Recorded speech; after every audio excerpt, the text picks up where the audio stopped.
let's make sure we've got our screen so we can see you. You can probably see us. And let us know if you can't. I'm Drew Clark, editor and publisher of Broadband Breakfast, and we are live from Houston. Actually, technically, we're in the Woodlands, right? And I've done the geography. It's outside the boundaries of Houston, Yes. but close enough for broadband work. And I am super excited to have a panel live of folks in the MDU industry, multiple dwelling units. And we may or may not get into the semantics of that term, whether it's the appropriate term, multi-tenant, but these are experts in the field, and we are very excited to welcome them and hear their insights. We're at the Marriott Woodlands Waterway at Broadband Communities Summit in the Woodlands.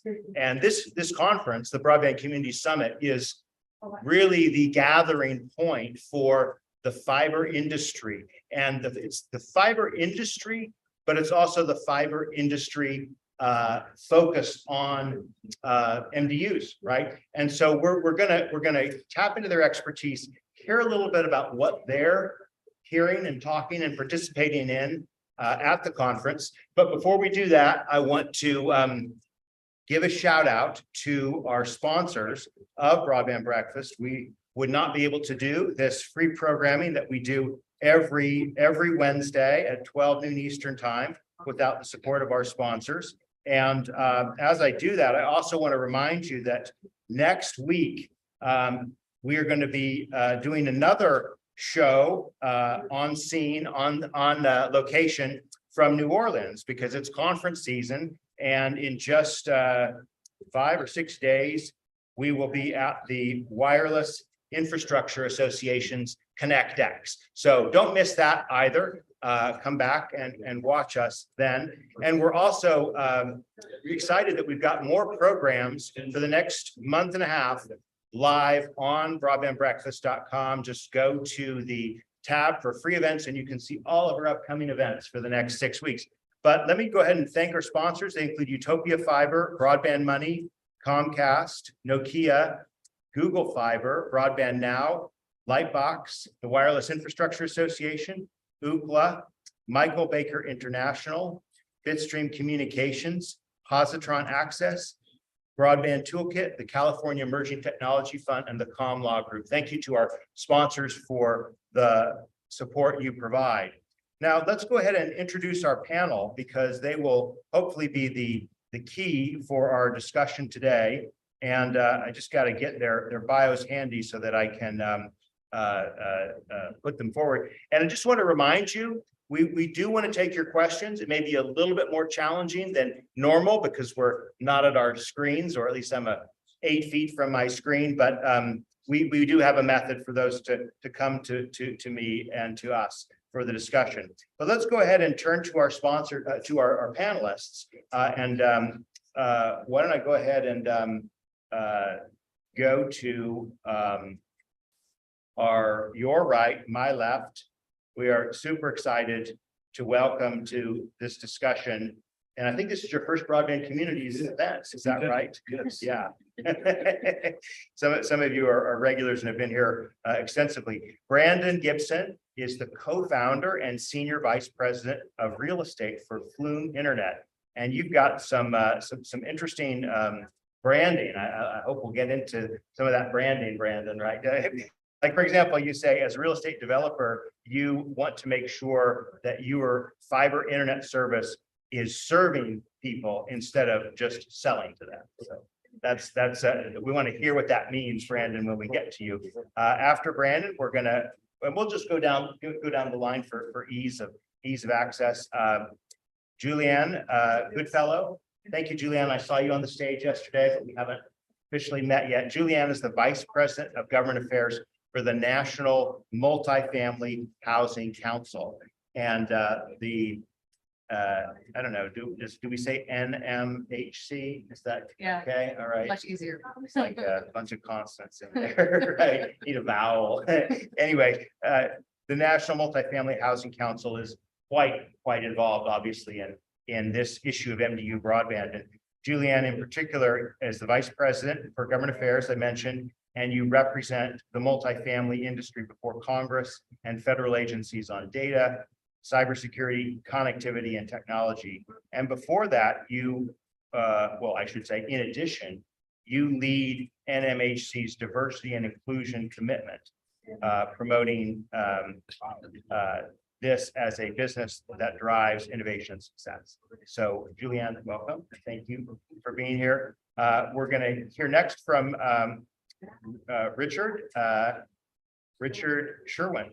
So Richard, we are so excited to have a leader in the space, Spot On Networks. And Spot On Networks is a provider of wireless telecommunications for the multifamily residential and multi-tenant commercial building industry. And obviously, as the founder and CEO of Spot On, you've been spot on for many years. Thank you. No, and we look forward to hearing kind of what's new. We had a chance to chat a little bit earlier about some of the issues and directions that you're seeing in the multifamily housing space. And then next up will be Pierre Trudeau. Thank you for being with us. I'm sorry, I can't resist, the former Premier of Canada, right? But anyway, Pierre, your namesake was the former Premier of He was. Canada. Yeah. And Pierre is the President and Chief Technology Officer of Positron Access Solutions. And Positron is obviously a major player in the MDU space, but actually provides services to many to single family houses as well. But I'm sure you'll have a chance to tell us a little bit more about the work that Positron does in taking advantage of existing wiring through G.hn, get higher capacity at lower prices. So looking forward to hearing more about that, Pierre. And then batting cleanup, thank you for being with us, Mike.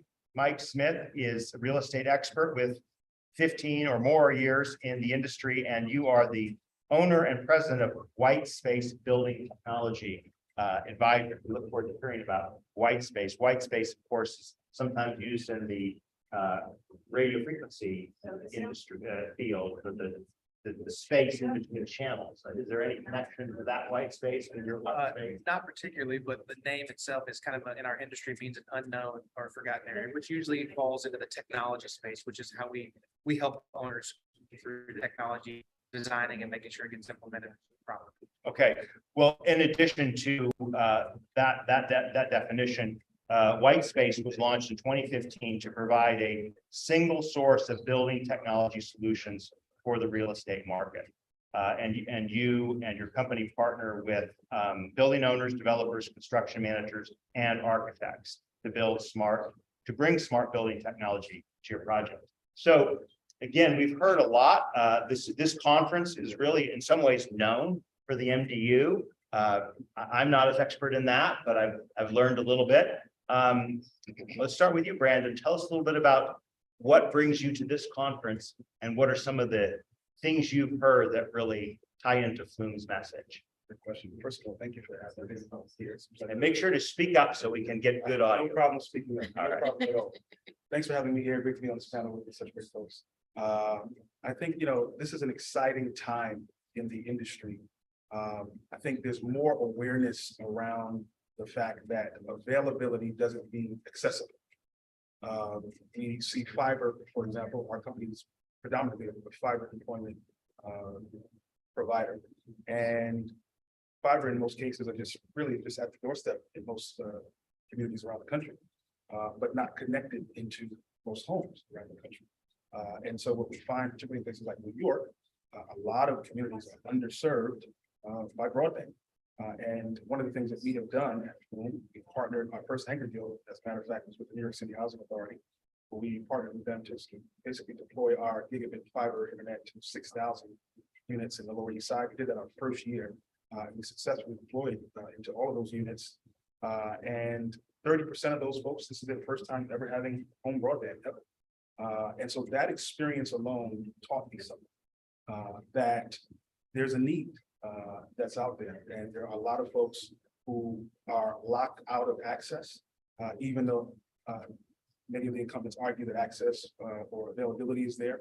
They just don't understand that there's a bridge that needs to be made from availability to accessibility. So I think conferences like this really help to raise the discussion and highlight the fact that there's more things that we can do to expand infrastructure, to invest not only in companies, but in communities and people by providing access to vitally needed connectivity for folks to live their lives. So I think, again, this conference is doing great at that. I think one of my favorite conferences, panels rather, was the managed service panel.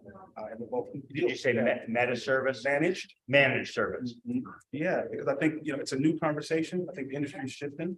A lot of real estate folks, I come from both sides of the fence. I'm also a developer. For probably 18. Since then, we developed roughly 3,000 units of workforce housing around the country. And so I'm on both sides.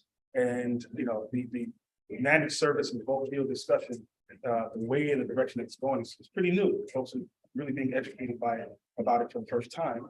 But I think that those kinds of services are going to add to the quality of life for tenants, for residents, and I'm excited for the discussion to become. Well, we'll look forward to diving into that. That was a session I did stay for most of the bulk versus managed Wi-Fi. We'll get into what those terms mean, right? And why bulk services is so central to the MDU industry, but how managed services or managed Wi-Fi are really adding to that. That's right. Julianne, let's turn to you. Tell us a little bit. Again, we do like to think of ourselves as knowledgeable of broadband, but we don't want to let people who are new or newer to the field behind. So talk to us a little bit about what is the National Multifamily Housing Council, and what are you kind of trying to do from a policy perspective with regard to broadband? Sure. Well, first of all, thank you, Drew, to you and Broadband Breakfast for inviting me into this great panel. I'm very excited for this conversation. NMHC is a trade association, so a trade group for the multifamily industry. We represent owners, operators, and developers of multifamily, as well as third-party suppliers. So we work with a host of the folks here at Broadband Communities. Many are members, and we partner with Broadband Communities because we recognize the importance of having these conversations here and then also at our NMHC's conferences. It's been a wonderful partnership between the Broadband Communities and us. So I come from government affairs side, but my role is both industry facing and federal policy facing. And we've been heavily involved in on the federal side on policies impacting multifamily. We call it multifamily versus MDU. Multifamily properties. FCC has been taking a hard look at how broadband is deployed in multifamily environments. And and I think most folks would agree that partnership is the most important part of all of this. So we partner with the providers, we being NMHC and also the owner operators, partner with the various broadband providers to ensure the strong connectivity for members, for residents, excuse me. And so we've been heavily involved in some proceedings where the FCC has really wonderful intentions of ensuring connectivity, as you've said, because there's a lot of underserved people, but making sure they understand what that really looks like for the industry and how that impacts actual operations. So we're heavily involved in a variety of proceedings. And we have had Broadband Breakfast Live online sessions on this particular topic, and we know it touches a sensitive nerve because you have a very strong position that seems to be kind of almost everyone agrees with it in this conference, but it's not necessarily received well in Washington, right? And you want to just say another word or two about that position in regard to, how do you define this, bulk services or that special arrangement? I mean, like how do you kind of delineate what is so important about the bulk model that the FCC doesn't necessarily get? Sure. So the bulk model is interesting because that's not what they've been talking about recently as much. They've been talking more about access to buildings. But I think this is where the providers and the owners they've had long-term partnerships to make sure they can work together to provide the access. And we all know how expensive it is to deploy, the impact on both the building and for the providers. So we really believe strongly that those partnerships that have existed for years should continue, regardless of bulk or if it's just individual subscribers. And so that has been interesting because I think that we do navigate regulations from so many different agencies, federal agencies. We work with HUD, we work with all different other agencies as well. EPA, et cetera, a really broad range and stuff. I mean, I could go through probably almost every agency. Well, what's the quick response to the bumper sticker slogan? I want choice in my apartment building. why shouldn't a competitive provider be able to come in and offer that to me when my landlord has a deal with a broadband provider?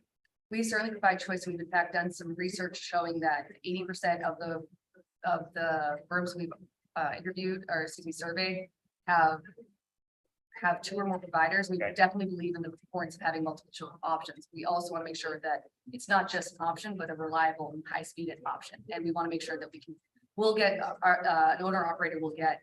The resident always gets the owner operator first if there's a problem. Yeah. Blaming them. So we want to make sure we're providing that excellent Okay. service. Well, this is a good lead in.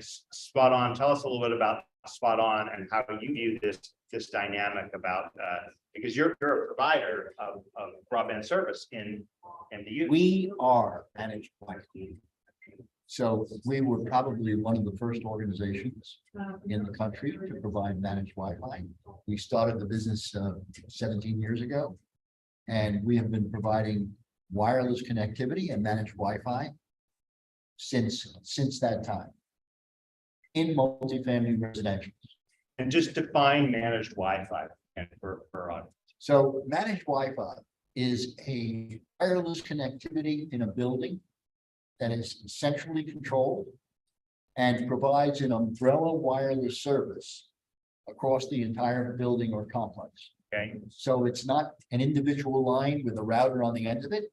It's a Wi-Fi service that encompasses and envelopes the entire building.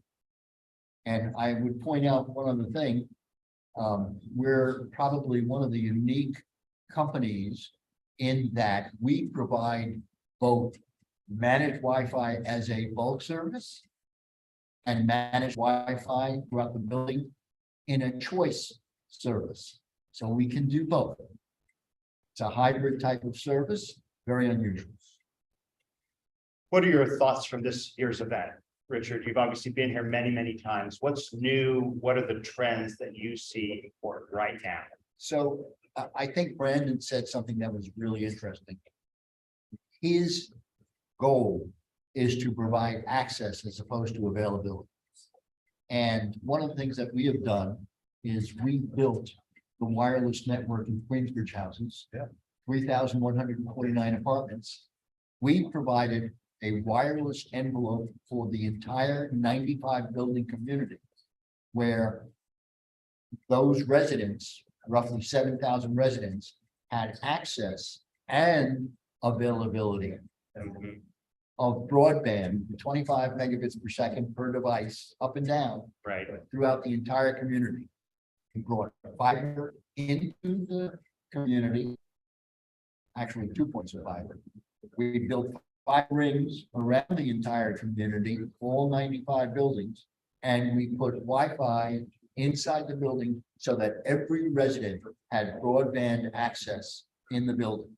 We averaged about 4,400 devices online every day of the week.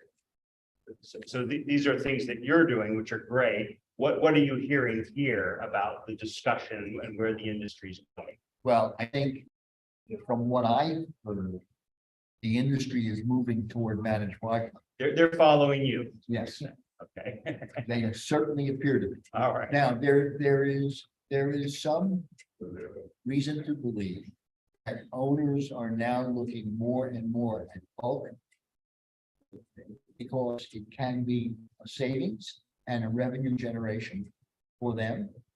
But I think that in general, the owners are moving much more towards managed Wi-Fi. okay. Well, and we'll come into this. Maybe it's like how many angels on the head of a pin, bulk versus managed Wi-Fi, because clearly providers are doing both of those things. But we'll talk more about that once we get through our panel. Pierre, tell us a little bit about what you're learning at the show and what positron access does for the MDU industry. Yeah, so what we're learning at the show and talking to customers and prospects and so on is a little bit, and I'll use the fiber side of the term between access and availability.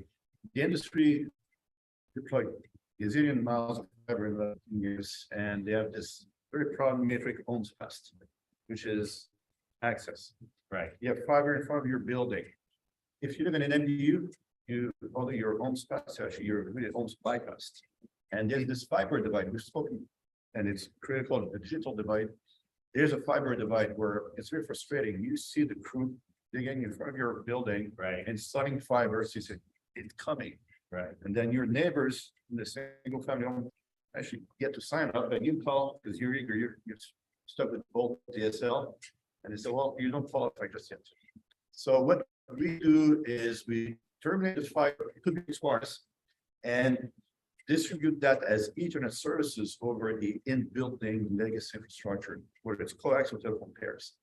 That backbone then can be used for managed Wi-Fi, bulk services, and increasingly we see demand for smart buildings, where out of the security, HVAC, door control, and so on, need a backbone, and we become that multi-service backbone in addition to managed Wi-Fi. That is what is facing the guests basically for their internet access. So that all comes together in having a shared infrastructure inside the building that seamlessly connect to whatever brings connectivity to the building. And the point you're making, which is really an excellent one, which is that, fiber passed is fiber bypassed if there isn't some technology to distribute that high capacity broadband throughout the MDU, right? And it could be kind of a complete retrofit of the building. Obviously, new construction will build fiber presumably everywhere in the building. But if it's not there, you really have a choice of you're bypassed or you retrofit. But you're saying there's another alternative, which is to use the in-building wiring through the GHN technology. Right, GHN is an international standard, and basically our solution is the Ethernet switch. We call that the G.HN access multiplexer or GAM.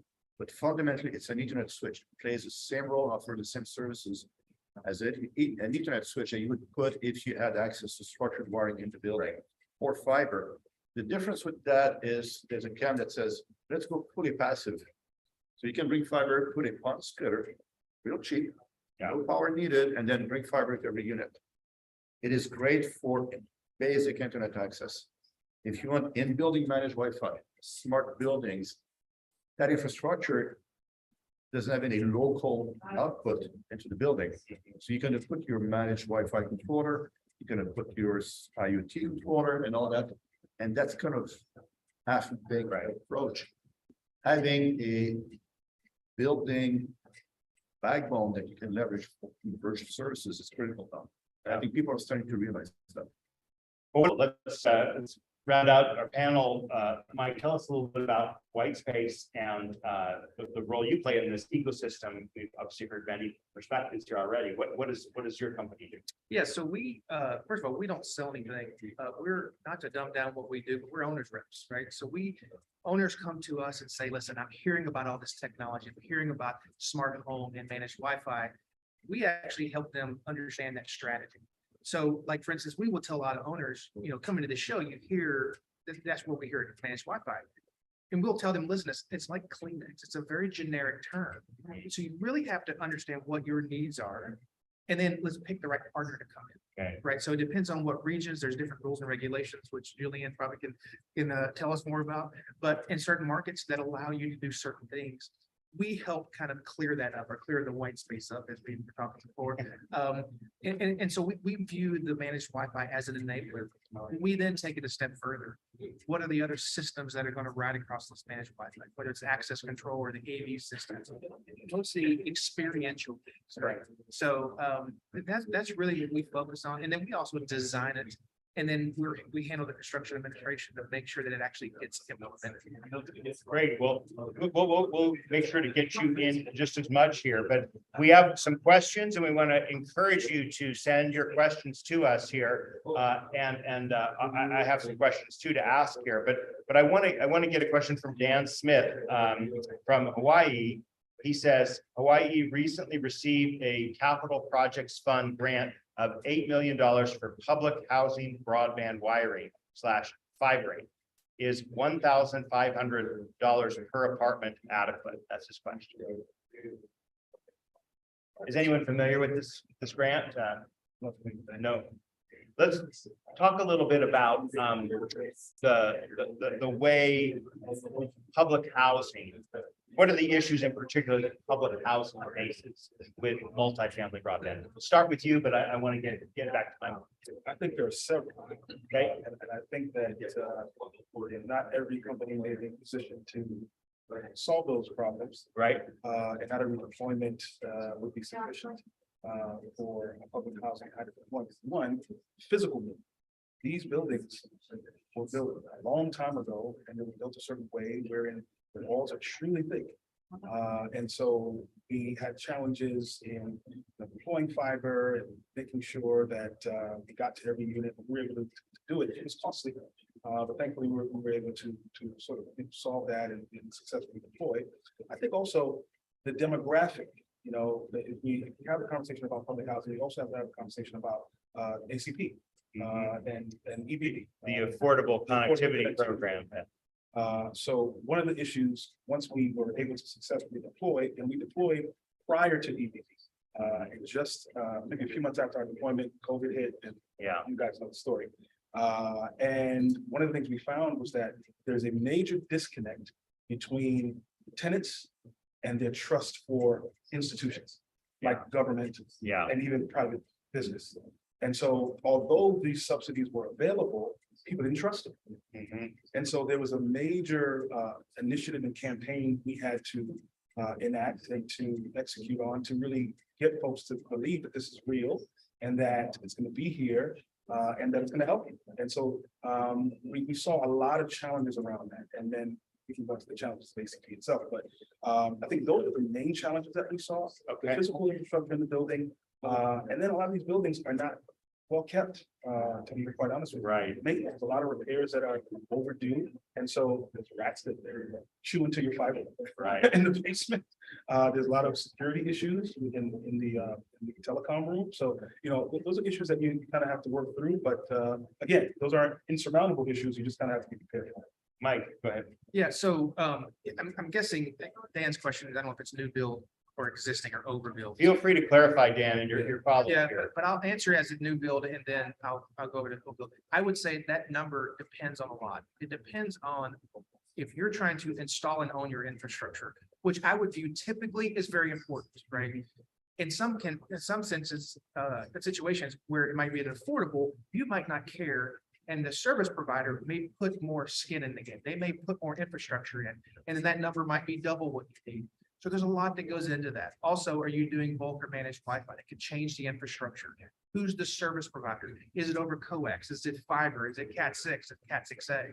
So there's no right or wrong or black or white answer from that. There's kind of a lot that goes into that discussion. If it's an existing property or brownfield, that is a whole different dialogue.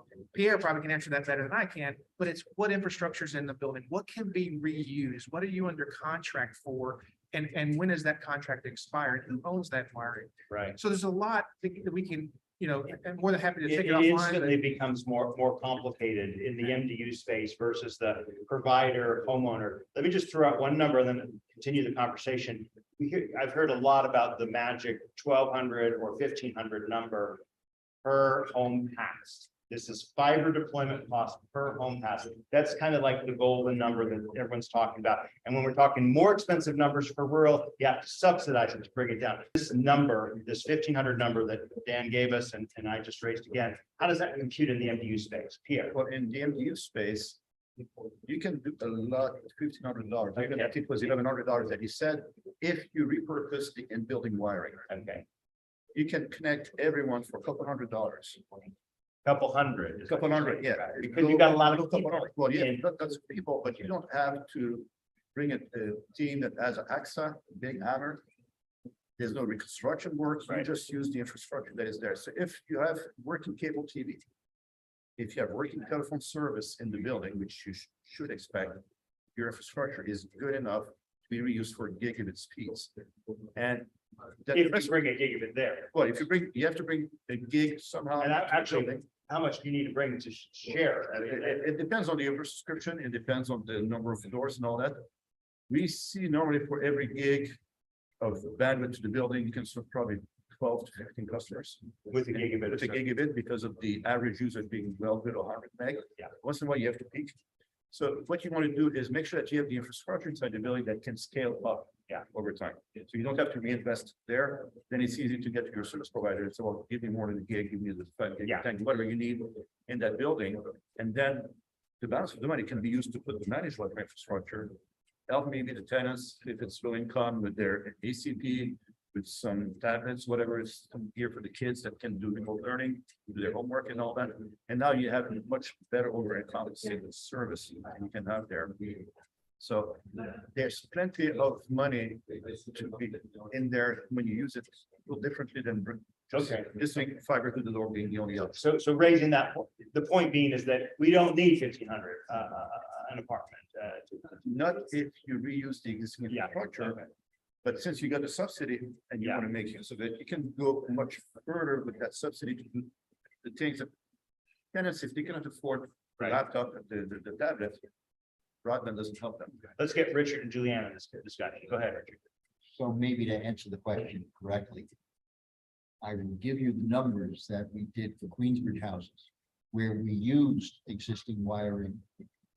We billed a total of $3,500,000 for 3,149 apartments, plus a whole host of community areas, covering, providing broadband throughout the community for a 4-year period. And what's the number? I can't do math in my head at this scale. That's about $1,200 per apartment Okay, for 4 years of service. okay. 1,200 apartments. So you're basically saying that's, I mean, normally the cost is spoken of as a fixed cost, right? Yes. But you're basically converting our car into a leased vehicle, right? Yes, so for 4 years of service, the total cost was about $3,600,000. Julianne, This is a great question, and I think public housing authorities, given how they are managed, are a very unique animal. You've done a lot of work there, you as well. To be clear, NMHC, that our members are not public housing authorities, so I'll say that. But Right. I'm looking at it from the lower income environment. And one thing we repeatedly see is that the lower income communities are not serviced by many providers. And so when we start talking about existing infrastructure and utilizing that, we see the high end of the market being carved out repeatedly. A lot of providers unfortunately will not serve the lower income. Their infrastructures tends to, in a public housing, depending on if it's a newer build or older, it's very challenging to upgrade. If it's an older building, and you have to find a provider who's willing to go into partnership with you. And this is where I mentioned earlier, partnership. That is one, some of the smaller providers, I'll say, are looking for opportunities, so they'll jump into some opportunities like that, but that is, I can't speak to cost, but I can say that that's where you can get more challenges, is on the lower income folks, they're underserved. We've talked a lot yesterday about digital equity. The higher end, the higher income folks, the luxury communities are well served. They have many providers. Then I'll mention that is a real challenge. for Right. lower income communities. well, one theme that I've definitely observed here that's different from previous conferences, a huge discussion about digital equity in the MDU space, right? I mean, it's kind of been out there and to see it really talked about specifically. And we'll come, but we got several questions lined up. Keep the questions coming, please. One from Philip Neufeld is great conversation. Fresno County with 1 million people has 30% living in MDUs and 75% living in urban areas with 30% unserved. Sounds like a math problem here, right? Consensus now on the MDU as a major concern. How do we activate an MSP or a managed service provider ecosystem in our market? How can we provide for landlords' technical reference models and funding sources to better serve the unserved in our market? I'm actually going to start with you on this one. Tell us your thoughts on this, and let's hear other. Yeah, we don't do a lot in the affordable space because it is hard for them to get capital to come in and do retrofits. And the buildings might be older, remediation and all that. So I don't really have a good answer for you on that side. All right, well, others. Well, I think this is a great opportunity for public-private partnership. Yes. I think that this is an area in which government can step in and help to subsidize the cost of CapEx, initial deployment cost, As a matter of fact, we're in the state of New York, we're partnering with an organization now. It's basically a consortium of affordable housing developers that came together to address issues around broadband connectivity in the buildings. And so the idea is to get some capital from the state, disseminate and allocate that capital to different developers for the sole purpose of subsidizing CapEx deployment, which makes it way more feasible to then retrofit their brownfield buildings. So I think those kinds of partnerships can be replicated around the country, and this could be a good case study in New York. What are best practices that you're seeing? Again, it's early days, but what are some of the key ingredients? And anyone can weigh into this on getting these unserved lower income communities higher capacity broadband. You want to weigh in, Julianne? Yeah, one of the really exciting moments, and we talked a lot about this yesterday, is the Bipartisan Infrastructure Act allocated nearly 45 billion to improving deployment of broadband, and that focuses on rural and also on underserved communities. Well, so this is something we talk a lot about. The broadband Yeah. equity access and deployment, the 42.5 billion it's going to be determined to states based on the unserved categories. Now, the underserved may be in there too, but there's a lot of people I've heard of are really concerned that very little of the BEAD money will go to urban areas. Will kind of almost all go to rural areas. I'm not sure that's the definitive final word, but you're saying no. So Well, I think the money will be allocated to the states, as you said. So it's the states, each state. I was talking to NTIA yesterday, and I think emergency rental assistance during COVID and how that was all deployed state by state. And so various states implemented that very differently. And the challenge there, but we at MHC is working really, really hard to make sure that we're communicating the need for these unserved and underserved communities within the urban areas. Yeah. It's not just rural, it's really underserved. And don't get me wrong, I do believe there are lots and lots of underserved and maybe even unserved in these areas because the quality of the broadband is so terrible right now. And so we got to get that improved on. Yeah, We're working with a lot of non-for-profit organizations that focus on addressing that challenge. I think it's a challenge. They mostly are getting state money. Two examples we're working with, one is Project Waves. Project what? Project Waves in Baltimore. Okay. They've Yes, done a actually, number of this has been deployments. interesting. Yeah. We've been covered in BBC Magazine. We've done a number of interesting forum opportunities. And they're doing very well. And they're doing full assistance, working with the building ownership groups, with the tenants, helping them with ECP, and making sure that people pretty much end up with free internet access because they can do this on very low cost model. Yeah. Another example is Digital C in Cleveland, but have a slightly different variation in their model and how they approach the buildings. But in essence, they have the same goals. They funded a bit of the same way. And their biggest challenge is not getting the money now, it's getting the city permitting so that they can bring fiber to the building and then they can do the rest easily. The rest they could, but they're stuck is in the bureaucracy of getting the permitting to their jobs. That's something else that needs to be addressed. Thanks for raising those. We continue to have great questions. We almost have no questions of our own and we still have plenty here, but this is from Brett Glass. He asks, does your MDU provider provide service for all tenants included in the rent? Okay, so this is now getting to the bulk.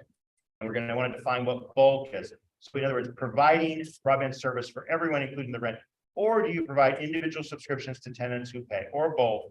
And if service is included in the rent, do you offer paid premium service as an upgrade? Let's hear from. Yes to all three. Okay, good, man, a few words. So, I think a lot of it depends on the company structure, the management company. Okay. Some people are okay with baking it into the rent, right? Others want to be very transparent about it. And they may call it a technology fee or an amenity fee. So a lot of that depends on the structures. A REIT might treat it completely different than an affordable housing company.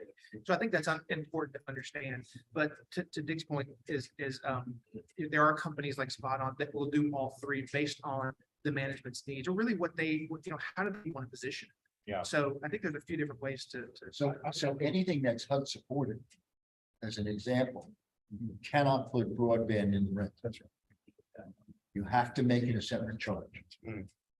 So let's just say a minute or two more on bulk, right? So like, is every MDU a bulk buy or not all? And why not?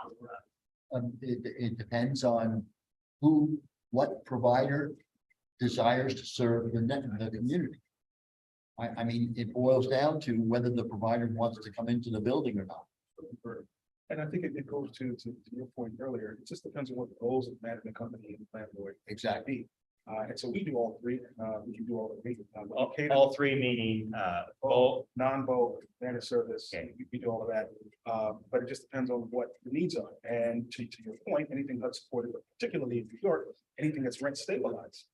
That rent is sacrosanct. You cannot add or take away or do anything to it. Yeah. So this is where conversations with HUD will come into play or could come into play, where maybe perhaps even designating internet access as a utility and allocating a portion of the budget to that, yeah. including the rent that way. So there's ways that we can go about this discussion. We just have to have this. True, I think there's a very important point, and it goes to what Brandon just said. In New York City and New York State, any refurbed affordable housing or new affordable housing has to have wireless connectivity and wired connectivity in every apartment. And it has to be paid for by the building owner, not by the resident. What is, I mean, like, let's just kind of, and I know this is a bit of a spitball question, but how much is this price going to be for bulk internet? And are we going to be below the $30 a month amount that the Affordable Connectivity Program provides? And could it then effectively be completely paid for by the government?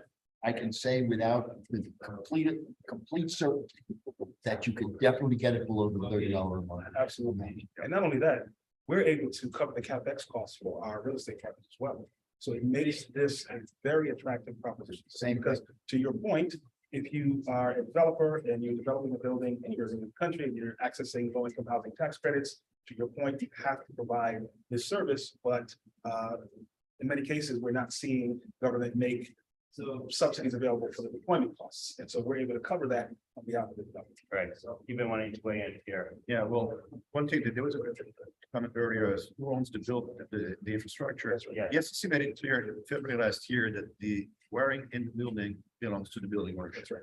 It used to be exclusively wiring agreement, mostly with cable operators, not exclusively, but mostly with them. That's all void now. It's illegal. That it's no longer, whatever was. So Still, it was built by cable company, whoever, it's now owned by the building. Exactly, and cable runs, coax runs are always going to point to 99% of the buildings, most likely. So it's easy to offer a freedom of choice to the tenants when there are more than one service provider willing to provide service to the building. So they can definitely opt out, and that's another element of the FCC regulation, that people must have freedom of choice. Assuming it does exist, because the difference in the charge, but legally, they have always the ability to opt out. Okay. It's included in the rent.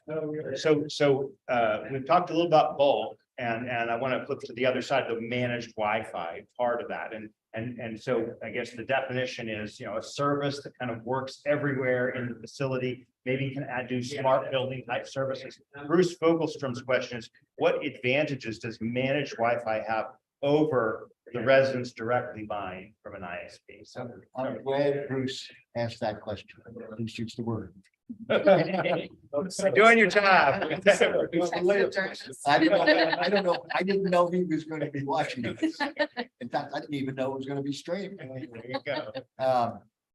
To answer the question, the major benefit of a managed Wi-Fi service over a subscription-oriented service is the ability for the owner to provide a multitude of services, which includes Wi-Fi calling in buildings which have spotty cell service, IoT type services for thermostats and door locks and things like that, staff services, maintenance services, virtual tours, and all of those kinds of facility Right.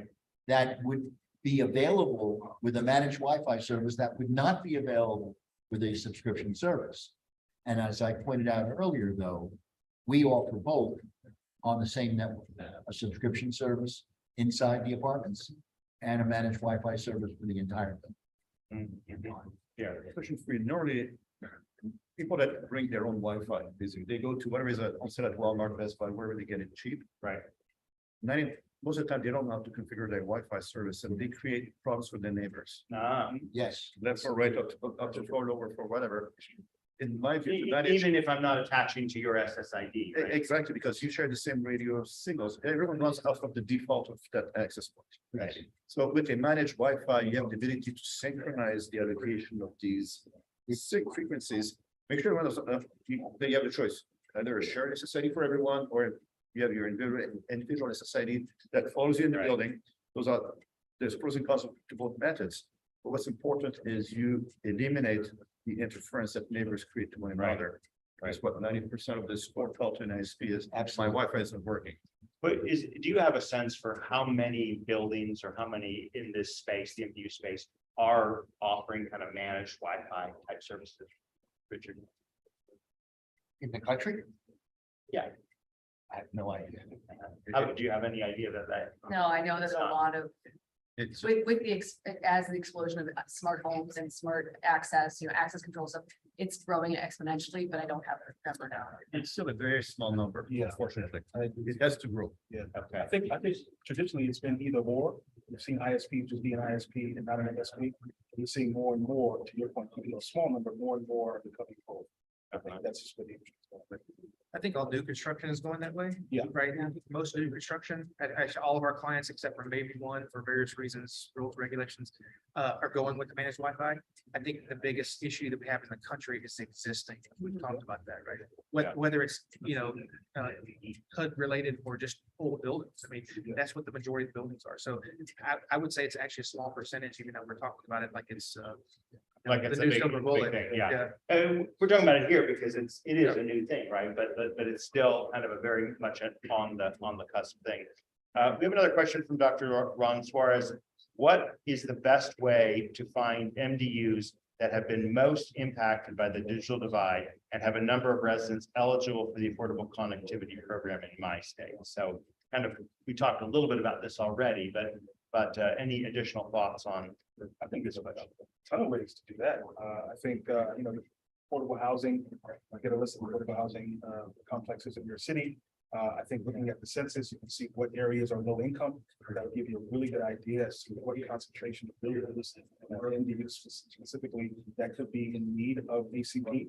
I think partnering with nonprofits and community-based organizations, they can absolutely tell you where to go, who to talk to. And that actually lowers the barrier to entry because the folks on the ground who really need the service trust the CBOs and the nonprofits more than they do the government or the private industry. And so I think, a combination of those things absolutely help you through that. And one thing I've definitely been struck by is we talk about managed Wi-Fi and the building kind of taking on a role of responsibility for this is, should they also be taking on more of a role of tech support, training, like education even, right? So like the tech support and like my Wi-Fi is not working is the number one complaint. But what about like, well, you need to know this to get online, or, I mean, do you want to speak to this? Sure, but that's a great question. So at Flume, we've done a few things. One, we partnered with community-based organizations, particularly in New York, and we're expanding it to our operations in California, that provide space for us to train community members who want to know more about the internet and how to access it and what to do on the internet. And they're across the spectrum, all ages, all ethnicities, just really not understanding how to access the internet, what to do with it, and understanding the different kinds of access options that are out there. And then we took it a step further and we partnered with the city of New York to do some workforce development, workforce training. And we're really proud of the fact that many of our installers and engineers that installed in our NYCHA deployment lived in NYCHA and live in the community. And we were able to offer them positions with the company.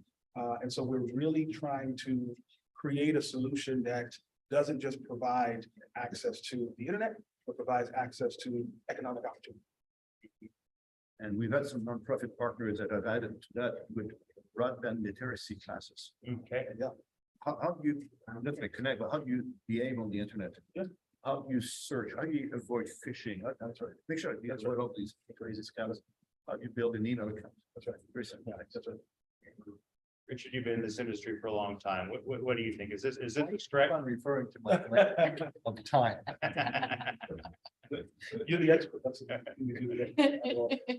So we did exactly what Brandon did. At Queensbridge, we hired local people who we taught and made them knowledgeable. And in fact, you may remember this, Wired magazine had that big article in 2017 of the people that we hired. We hired a team of 3 people who went around and showed every resident how to get on the network, how to operate, handle we opened an office in the community, and we had people come in if they had problems. Yeah. Had a customer service function right in the community. The thing that I've been most impressed with in this discussion is the fact that the costs are or can be low enough that we can, with affordable connectivity program, potentially cover every cost. Absolutely. And make broadband almost like a free service with that. Absolutely. The only issue with the affordable connectivity program is the difficulty of getting applications done. Right. It's a very difficult process. And to add to that, we have to make this distinction. The ACP program is not just for broadband connectivity itself. Residents can also opt to use that subsidy, for broadband connectivity, or not and, or supplement. Correct. Only one. So for 1 month, they can be connected to a Plume or Spot On via ACP, and then it'd be canceled. And then they use that subsidy for their cell service. Yeah. So that is a major distinction that I don't think people People really aren't getting. are clear on. So I think that's an issue that we should really address. And there should be a distinction, and there should be a subsidy specifically for broadband and nothing else. Well, and this is putting aside the whole question that's been discussed here and elsewhere about the affordable connectivity program. In spite of the massive effort that's being made to get people aware of, will run out of money perhaps in as little as a year. That's right. But here's the thing, why I was so enthused by the BEAD program. Because some of our owners in affordable housing lump the monthly fee that we charge them for a period of 5 years, Right, together with the implementation cost, right. the initial implementation cost. They pay it all up front, and now we're on the hook for providing maintenance, operating service, customer service, education for the 5-year period, and there's no additional cost to the building. Right. We have another question here, and this is probably the last opportunity unless you get them in quick here. I think Dan Smith repeated the question. What was the household per gigabit number? And I'm not sure if this was going to the discussion we had about, like 1 gigabit in can be shared with roughly 12 households. Do you want to speak to this question, or anyone else? Yeah, I can. How much gigabits you can get into MDUs? Right. The question is twofold. First, make sure your infrastructure in the building can deliver gig to everyone. Yes. Then the average usage is still in the 30 to 40 megabits per second, with the power users being about 100 megabits, right? That's probably you see in your stats. So there's marketing setting, you need 8 gig. Because interested marketing, no one needs 8 gig. So you need to monitor the actual usage based on the demographics of that building you're serving, and then you can crank up the access into the building accordingly.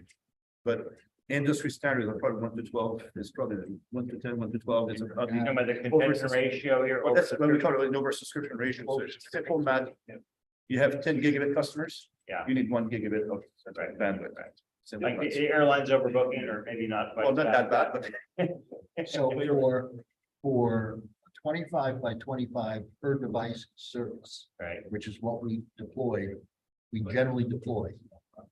Which would mean if there were 4 devices in the apartment, it'd be 100 megabits per second. Yeah. But that gives each device 4K streaming capability. Okay, but that 3,149 apartments, we provided 6 gig in to the complex. okay. We gotta get our calculators out again. It's average versus market at that point in time. I don't remember. Well, Like 6 gig, we're 1,000 people. we're coming close to our time here.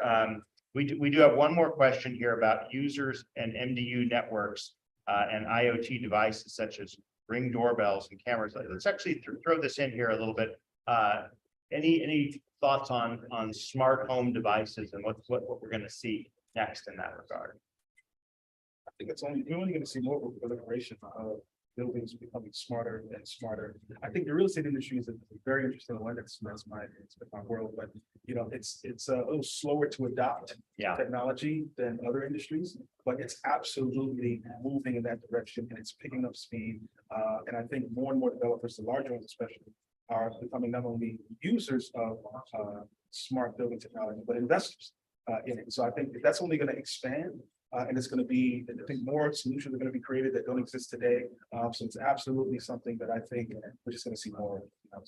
So we have a partner, Logical Buildings, that provides a grid rewards service in Con Ed and New Jersey Public Service buildings. And what that means is this: if the resident enrolls in the program, the thermostat is Wi-Fi enabled, they can shift the load and the resident earns a reward for shifting the load so that the building doesn't operate at peak cost. Well, and this is really important. I mean, I know it's a bit of an afterthought, but we did our last monthly report for our Broadband Breakfast Club members on electric vehicle charging and their connection to broadband. And as we see more of that there is a really important need to make sure that our electric grids get smarter and can do things like you're speaking about. Drew, I'd love to jump in on this. I think there's a distinction, and I'm sure we're all aware of smart home versus smart community. So a Ring doorbell may be just a resident engagement. But the one thing that I would highlight in all these conversations is data security and privacy. These are huge issues. They're getting increasingly, we're seeing federal agencies and states looking at both of those, the security of these devices, and also this privacy, the consumer privacy issue. Yeah. And we at MHC spending a lot of time with this, with the federal side, with the different agencies. CFPB, the Consumer Financial Protection Bureau, is looking at privacy really carefully. They are calling it corporate surveillance. So I really want to flag that as something to think carefully about. We are very excited about the technology, and I agree there's a lot of investment in it. And I also want to flag that be mindful. So making sure that you check on the security of the products you're using and that you're thinking about how the data is being collected and how your data is being kept. Well, our hour has gone by fast. We'll give each of you a chance to offer 30 seconds or so thoughts to look for the future. Let's start from this end here and go from Mike down to Brandon. Yeah, I'd like to kind of just wrap up on the whole managed Wi-Fi thing. Please. I think the average building owner looks at the usual suspects of the AT&Ts, the Verizon's, the Comcast, because it's the names they know. There are a lot of companies like the two we have here that can provide a better experience, a unique experience that can really fit your business model. And I would encourage you to look towards those. In white space, we call them non-traditional service providers, right?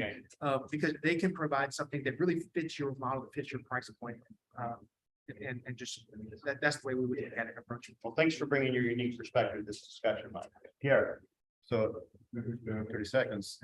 If you're a building owner or if you're a service provider, look carefully at the infrastructure you want to put into that building. And if it provides your services and you get your bit of bang for the buck. And as you do that, one is, if you're the building owner, it raises the value, the attractiveness of your building and for your tenants as well. If you're a service provider, it gives you a better ability to have very loyal customers so that your ARPU goes up or stays the same and your churn rate goes way down. That's Great. My 30 seconds are, thank you, Mike, for the plug. And thank you, Drew, for inviting me. Thank you for being here. Yeah. Well, thank you, Drew. It's been a wonderful conversation. Appreciate the time. Since we're at Broadband Communities, I'd be remiss in not mentioning our Operations Technology Conference for NMHC called When is that? Operations Technology. It's called OPTECH. And what dates are it? It's November 1st to the 3rd in Las Vegas this year. Okay. And we did a town hall yesterday on connectivity. We do those twice a year now at Broadband Communities and at NMHC's OPTECH. So invite you to join us there. And also feel free to reach out to me, jgoodfellow@nmhc.org on anything that you'd like to follow. Great. It's one conference I've known about, but we just haven't been able to get to. So It's wonderful. Please join. maybe in the near future. Brandon, you get the last word. I echo everyone else's sentiment. Really appreciate this discussion and the invitation. Great speaking with all of you. I think conversations like these and summits like these are vitally important to raise the discussion, where folks who may not even be in the industry have access to this kind of information, so they can improve the lives, not only their family, but communities, and hopefully the country at large. And again, I'm Brandon, from the Internet, happy to discuss with anyone how we can help here, service to you, your business. So it's been a great pleasure to have each of our guests with us. Thank you, Mike, Pierre, Richard, Julianne, and Brandon. On behalf of each of them and our viewers, I'm Drew Clark with Broadband Breakfast. We'll see you next Wednesday at 12 noon Eastern Time from New Orleans. Take care, everyone. Bye-bye. Move or should we stay?